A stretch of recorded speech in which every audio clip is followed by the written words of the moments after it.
आज हम देखेंगे एबी डिविलियर्स को बॉलिंग करते और वो भी विराट कोहली के सामने। और आखिर क्यों एमएस धोनी ने मैच में खुद कप्तानी छोड़कर सुरेश रैना को कप्तान बनाया और कीपिंग खुद नहीं की। और आज सबसे शांत खिलाड़ी the cricket of God Sachin Tendulkar को बॉलिंग करते हुए देखेंगे। तो चलिए शुरू करते हैं।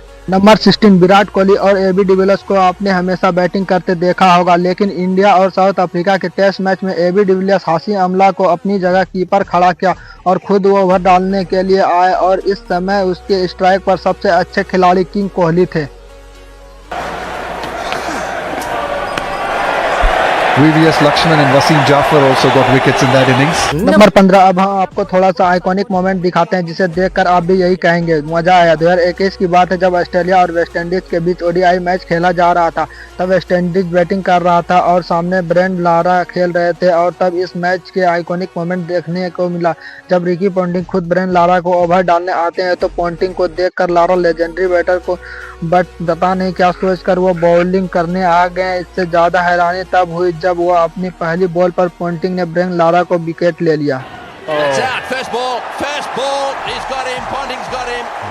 नंबर 14 अब घी सीधी उंगली से नहीं निकलता है तो उंगली को टेढ़ी कर लेनी चाहिए। और यह मुहावरा बचपन से सुनी होगी और यह स्पेशल मोमेंट भी यही देखने को मिलता है। यह साथ स्वभाव के सचिन तेंदुलकर सर को भी थोड़ी सी उंगली कर देती है। तो इंडिया और पाकिस्तान के बीच ओडीआई मैच खेला जा रहा था जहां इंडिया पहले बैटिंग करती हुई ऑस्ट्रेलिया को 266 रन का टारगेट देती है और सिर्फ 27 ओवर में ऑस्ट्रेलिया 154 रन तक पहुंच गई थी और उनके सिर्फ 3 खिलाड़ी आउट हुए थे। जस्ट होम डाल्टन कर रहे थे और सचिन तेंदुलकर उसके सामने बॉलिंग कर रहे थे। और अक्सर जहां ऑस्ट्रेलिया स्लेजिंग की शुरुआत करती है, इस बार सचिन तेंदुलकर ने जब सचिन अपना ओवर खत्म करके जा रहे थे तब स्टीवन हॉक को स्टेज ऐसा दिखाता है कि उसे स्लेजिंग का कोई भी फर्क नहीं पड़ा। लेकिन सचिन जब अगला ओवर डालने आए थे तो वह अपनी स्लेजिंग का बदला लेते हुए बड़े शॉट की ओर खेलते हैं, लेकिन बॉल सीधा फील्डर के हाथ में गया।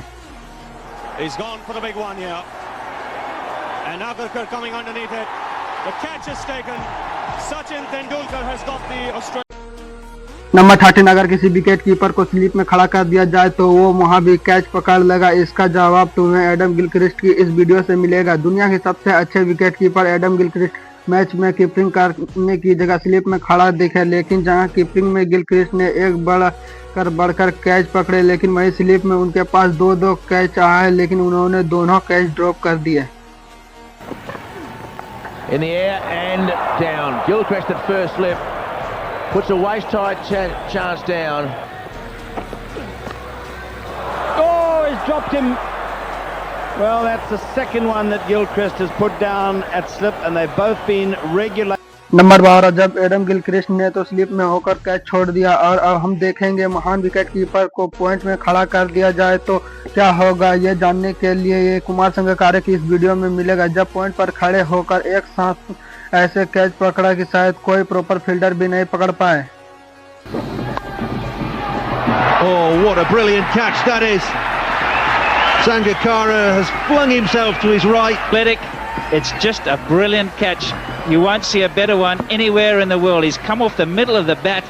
नंबर 11 अब हम आपको एक real one in trial moment दिखाते हैं, क्योंकि यह एक ऐसा मोमेंट है या जो ना देखे दोबारा कभी देखा भी नहीं मिलेगा और ना ही यह मोमेंट क्रिकेट फैन कभी भूल पाएंगे। हम लोग ने हमेशा एमएस धोनी को कैप्टनसी करते हुए कीपिंग करते हुए देखा है, लेकिन इस मैच में एमएस धोनी कैप्टनसी भी छोड़ दी और कीपिंग भी छोड़ दी और ऊपर से वो बॉलिंग डालने के लिए आ गया। इसे सुनकर आपका रिएक्शन ऐसा ही होगा, लेकिन मोमेंट बात यह है 2012 चैंपियन लीग में यह देखने को मिला था जब सीएसके और यूएस के बीच मैच एमएस धोनी ने कप्तानी सुरेश रैना को दे दी और कीपिंग रिद्धिमान शाह को दे दी। खड़े होकर वह खुद फील्डिंग करने लगे और साथ ही ओवर डालते हुए भी दिखे।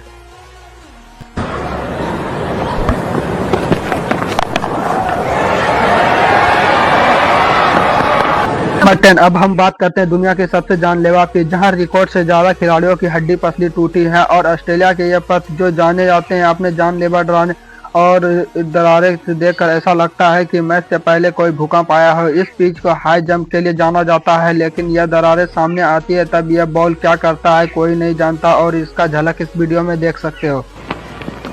Bowling a grubber, that's terrible. Absolutely no chance with that. Look where it pitches, right on the crack, bang. And, well, it hit number 9। अब अगर रिसेंट की टाइम की बात करें तो बेन स्टोक के पास टेस्ट क्रिकेट की सबसे बेस्ट इनिंग देखा गया है, जब बेन स्टोक ने लास्ट विकेट के साथ साथ पार्टनरशिप करते हुए इंग्लैंड को यह मैच जितवा दिया था। लेकिन अब हम लोग ऐसे इनिंग देखेंगे जिसके आगे बेन स्टोक की यह इनिंग फीकी पड़ जाती है। यह साल 2002 में इंग्लैंड और न्यूजीलैंड के बीच टेस्ट क्रिकेट खेला जा रहा था। मैच के चौथे दिन चल रहा था और 550 रन की चेज करते हुए न्यूजीलैंड ने 119 पर 3 खिलाड़ी आउट हो गए थे। पर इसके बाद बैटिंग करने के लिए नेथन एटलेस नाम का एक बैट्समैन आता है। इस बैट्समैन अपना एंड पर खेलने लगा। दूसरी एंड न्यूजीलैंड की विकेट गिरती गई और एक टाइम 333 के स्कोर पर न्यूजीलैंड के खिलाड़ी आउट हो चुके थे। नेथन एटलेस ने अभी भी क्रीज पर खड़े थे। इस मैच को जीत पाना पॉसिबल नहीं था क्योंकि नेथन एटलेस को अब भी जीतने के लिए 217 रन चाहिए थे और उनका सिर्फ एक विकेट बचा था। लेकिन यहां से नेथन एटलेस ने जो किया टेस्ट क्रिकेट में शायद ही कभी देखने को मिलेगा। ये बेसबॉल इस टेस्ट क्रिकेट के T20 की तरह खेलना शुरू कर दिया और पास में रखे छक्के चौके की झड़ी लगा दी। नेथन एटलेस ने सिर्फ 163 गेंदों में डबल सेंचुरी कर दी थी। आज भी टेस्ट क्रिकेट की सबसे फास्टेस्ट डबल सेंचुरी है। इस पारी में नेथन एटलेस ने 11 छक्के जड़े और लास्ट विकेट मिलकर 118 रन की पारी सारी का दौर के स्कोर पर एटलेस कीपर के हाथों में कैच दी गई और इस पारी को न्यूजीलैंड ने जीत नहीं दिलवा पाई, लेकिन उसके टीम ने शर्मनाक हार से बचा लिया।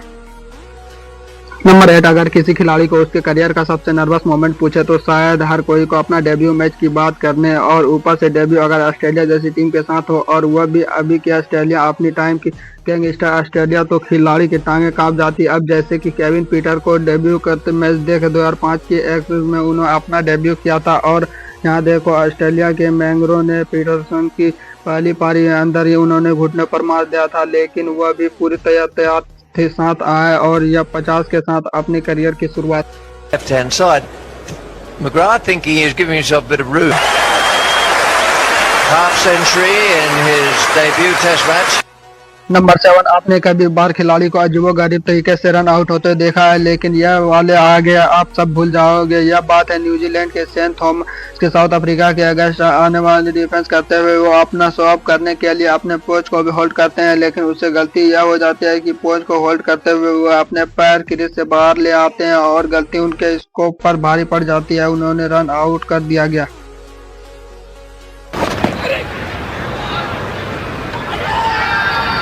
Now what have we here? And stood there posing. Watch now how in walks Hansi Cronje, and he's standing there, feet outside the crease, and still he hasn't even seen or looked at Hansi Cronje.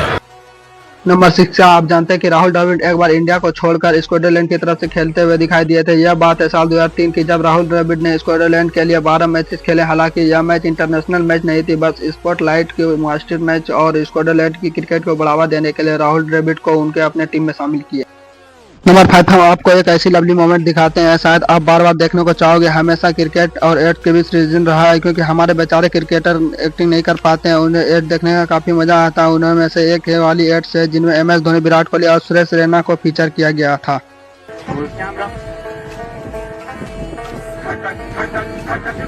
5, 6, 7, 8. Number 4। अब हम देखेंगे जब अपने peak पर चल रहे थे Dale Steyn का सामना एबी डिविलियर्स से, तब क्या होता है। यह मैच IPL 2012 का है जो कि RCB और डेक्कन चार्जर के बीच खेला गया था। इस मैच में आखिरी 3 ओवर में बाकी RCB जीतने के लिए 39 रन चाहिए थे और डालने के लिए आता है डेल स्टील आते हैं और उसके सामने एबी डिविलियर्स खड़े। डेल स्टील ने पहले गेंदों पर 147 की स्पीड पर लेग पर हिट करते हैं, लेकिन एबी डिविलियर्स ना जाने कैसे उस बॉल को मिड विकेट के ऊपर छक्का मार देती है। उसके बाद डेल स्टेन दूसरी बॉल यॉर्कर डालती है। यह भी बढ़िया टाइमिंग के साथ लेग साइड पर खेल दी जाती है। यहाँ फील्डिंग की जबरदस्त फील्डिंग, चलते चौके तो नहीं मिलते हैं, लेकिन 2 रन एबी डिविलियर्स के स्ट्राइक पर आ जाते हैं। आप तीसरी गेंद में स्टाइन ने स्लोवर बॉल डाली, लेकिन उस पर भी अपना बैट घुसाकर मिड विकेट से चौका मार दिया। डेल स्टेन हैरान थे क्योंकि उस टाइम भी अपने पीक पर थे। उसने उन्होंने डोमिनेट करने की बिल्कुल नहीं आदत थी, लेकिन डेल स्टेन ने बॉल डालने से पहले बॉल को सुखाया और यह बॉल परफेक्ट यॉर्कर में डाली, लेकिन इस बॉल पर एबी डिविलियर्स का सबसे बेहतरीन शॉट मार देता है जहां वो यॉर्कर का ऑफ साइड छक्का मार देता और डेल स्टार स्माइल बता रहे थे कि इनको बॉल में कभी कभी नहीं थी। बैट्समैन डेल स्टार ने फिर अगली बॉल डालने के लिए स्वरूप लेता है। इस बार एबी ने उसको बॉल पर स्कोप कर चौका मार देता है और आखिरी बॉल ना चाहते हुए कैप्टन संगाकारा को डेल स्टार से बात करनी पड़ी थी। लास्ट बॉल पर एबी ने सिर्फ सिंगल लेकर स्ट्राइक अपने पास रखा, लेकिन 23 रनों की उस ओवर में डालने के बाद डेल स्टार खुश तो बिल्कुल नहीं दिख रहे थे। नंबर 3, अपने पैर पर कुल्हाड़ी मारना एक ऐसी कहावत है कि क्रिकेट के मैदान पर देखने को मिला है और उसका छोटा सा डेमो है वेस्टइंडीज और न्यूजीलैंड के टेस्ट मैच में देखने को मिला। यहाँ एक छक्का वेस्टइंडीज की हार का कारण बना था। यह बात है मार्च 2006 की, जब न्यूजीलैंड और वेस्टइंडीज के बीच टेस्ट मैच खेला जा रहा था और वेस्टइंडीज को मैच जीतने के लिए 251 रन का टारगेट मिलता है। वेस्टइंडीज की ओपनिंग इस टारगेट को आसानी से सेट कर लेती है, 94 रन जोड़ देती है। तभी क्रिस गेल ने यह छक्का मारकर जिसने बॉल घुमा दिया और काफी ढूंढने के बाद भी बॉल नहीं मिलता है। इसी वजह से एम्पायर ने नया बॉल मंगवा लिया, लेकिन इस बॉल की कंडीशन काफी न्यू थी और जो बॉल घुमा था वो काफी पुराना था। यह बॉल की वजह से मैच में कोई असर नहीं पड़ा, इसलिए एम्पायर ने अलग दिमाग लगाया। एम्पायर ने इस बॉल की कंक्रीट से लगड़ा शुरू कर दिया जिससे बॉल की कंडीशन थोड़ी पुरानी हो जाए। एम्पायर यह बात नहीं जानता था कि इसकी वजह से वो मैच पूरा रुख बदल देती है। बॉल तो लगने से रिवर्स स्विंग होने लगा और इसकी फायदा न्यूजीलैंड ने बड़े अच्छे से उठाया और बॉल सीधा शेन वॉर्न को थमा दिया और फिर शेन वॉर्न ने गेंदों की लहराई तो वेस्टइंडीज जीत की तरफ बढ़ रही थी, पूरी तरह से बिखर गए और मैच एंड में न्यूजीलैंड ने अपने नाम कर लिया। अब हम देखेंगे कि धोनी अपनी पीक पर थे तब वो क्या क्या कर सकते थे। यह मैच चैंपियन लीग 2013 सीजन की थी जो सीएसके और हैदराबाद के बीच खेली गई थी। सीएसके फर्स्ट टीम में बैटिंग कर रही थी पर MS धोनी और सुरेश रैना की जोड़ी थी। तब इस पारी में 18वें ओवर में डालने के लिए आता है तुषार परेरा स्ट्राइक पर थे और परेरा ने पहली बॉल उसे स्लॉट पर गिरी मिस पर धोनी ने अपना हेलीकॉप्टर घुमाते हुए पहली बॉल पर छक्का मार दिया और दूसरी गेंद पर दुक्का भागा। तीसरी गेंद के लिए वापस स्ट्राइक पर थे। तीसरी गेंद तो फुल टॉस होती है और धोनी ने घुटने पर स्कोप के ऊपर दूसरा छक्का मार दिया। परेरा ने 34 गेंदों में बढ़िया किया और धोनी ने इस साइड शॉट लगी इस छक्के के लिए भेज दिया। अब 4 गेंदों में 3 छक्के हो गए थे। 5वें गेंदों पर छक्के की कंडीशन 4 होती है। जब परेरा इस गेंद को धोनी के स्लॉट में डालते हैं तो धोनी ने इस बॉल पर सीधी स्टेडियम के बाहर कर देता है। इसके बाद ओवर के आखिरी गेंदों पर परेरा ने बाउंसर मारने की सोची, लेकिन MS धोनी के बैट से लगने के बाद सीधा बाउंड्री के पार हो गई थी और यहाँ भी इस ओवर में 5 छक्के जड़ दिए थे। Dhoni goes big. He's picked a spot. Oh, goes inside out.